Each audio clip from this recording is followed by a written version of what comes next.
have stories of the dead coming back to life to tales of the dead. Evil. So sit back, relax, and enjoy. The All-American Spookshow.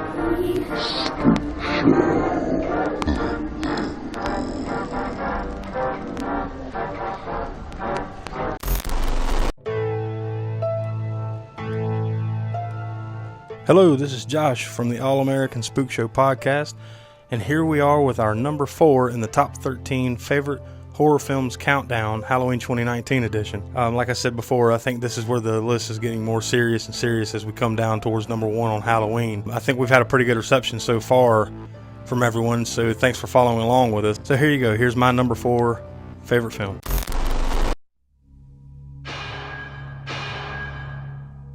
You spook easily, Starling? Not yet, sir. He's past the others. The last cell. I'll be watching. You'll do fine. A killer is on the loose. Keeps them alive for 3 days. Then he shoots them, skins them, and dumps them.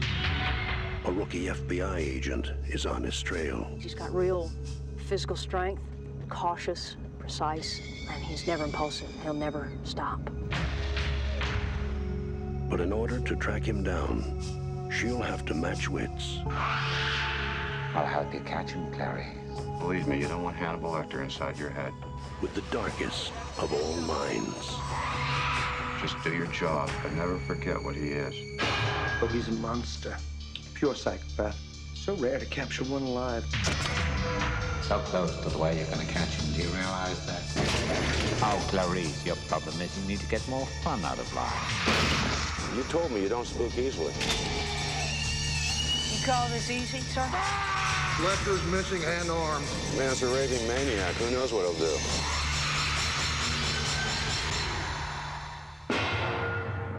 Thank you, Clary. Thank you.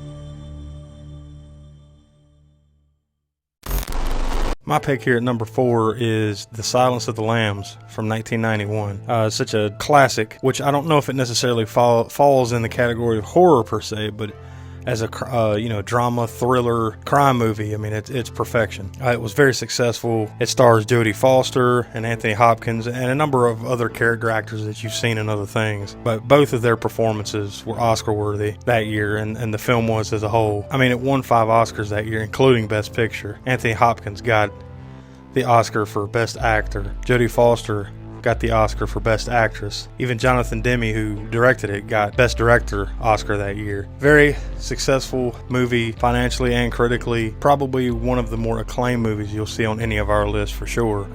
Beyond just the regular horror movie circles. It's a really entertaining movie. The performances in it were spectacular. If you haven't had a chance to sit down and watch this, I suggest you go do it right now.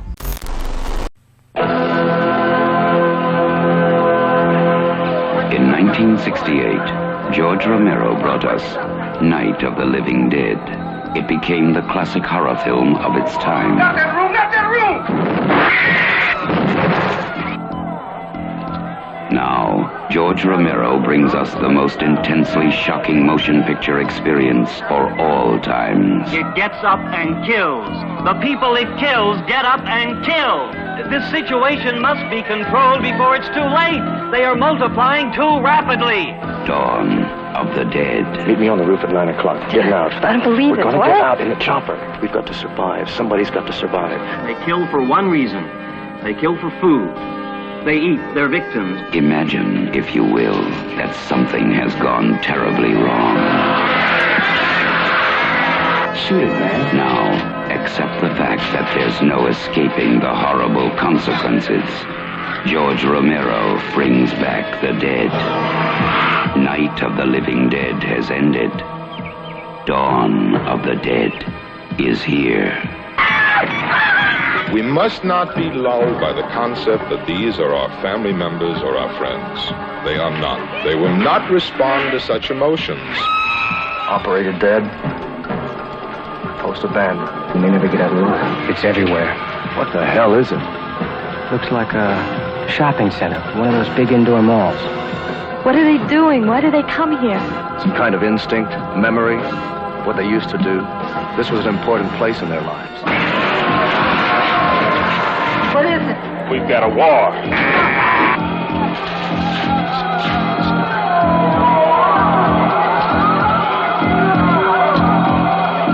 Afraid. We have spawned our own savagery. Soon it will consume us all. It is a horrible, hauntingly accurate vision of the mindless excesses of a society gone mad. They must be destroyed on sight. When there is no more room in hell, the dead will walk the earth. We are down to the line, folks. We are down to the line. Dawn of the Dead.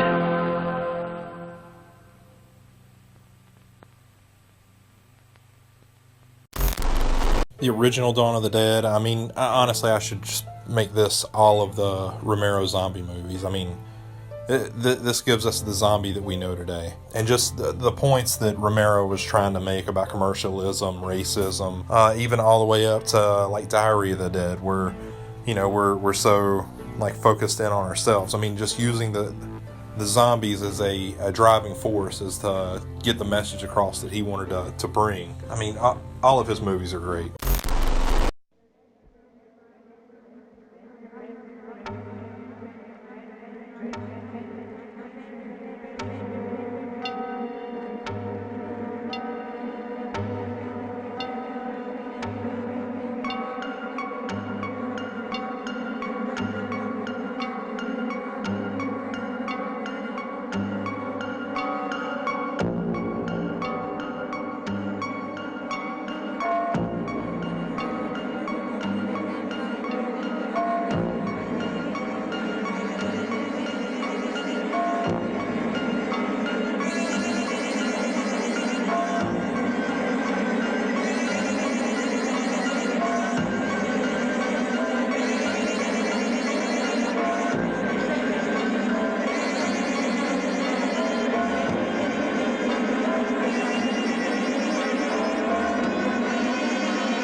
Alright, so here we come to my number 4 pick. If you remember yesterday, my number 5 pick was The Exorcist. So these top 5 horror movies for me are top shelf horror movies. Their ranking never changes. The ranking of these films for me hasn't changed in years, or ever since I started compiling these, favorite horror movie lists. They're movies that are like watershed moments for me, movies that kind of define my journey to becoming a lifelong horror fan. Movies I think that, despite them, I think being excellently well written, well crafted, they have replayability to me. I've watched them countless times, and I'm sure we'll watch them countless more times. So here we are, without further ado, number 4 is The Shining, Stanley Kubrick adaptation of Stephen King's novel. There's not really a whole lot or much of anything I could say about this movie that people don't already know. I mean, it's The Shining, you know it. And yes, it definitely is an adaptation of the Stephen King novel, but first and foremost, it is a Kubrick film. His style is, of course, stamped all over this movie, as you would expect. And Kubrick is a master craftsman when it comes to filmmaking. In fact, my favorite non-horror movie is Clockwork Orange, so I put him up there amongst some of the best filmmakers of all time. I mean, damn, if you're so influential that there is an adjective made out of your name to describe the style of filmmaking that you do, which others now borrow and use, then you are a filmmaking genius. And the term I'm talking about is Kubrickian. And like I mentioned before, this is one of those watershed movies for me. Like The Exorcist, I saw it when I was really young, preteen, and like The Exorcist, it also terrified me.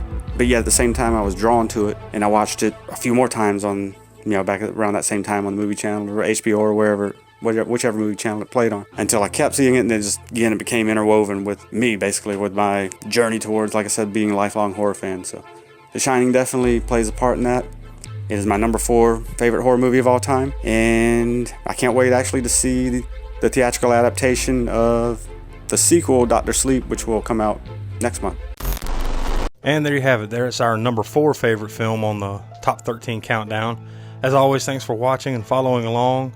You can find our regular podcast, the All-American Spookshow Podcast, pretty much anywhere you can find your podcast, including right here on this YouTube channel. So for Will and the Professor Smoak, I'm Josh. We are the All-American Spookshow Podcast. We'll see you tomorrow for our number 3 in the countdown as we head towards Halloween.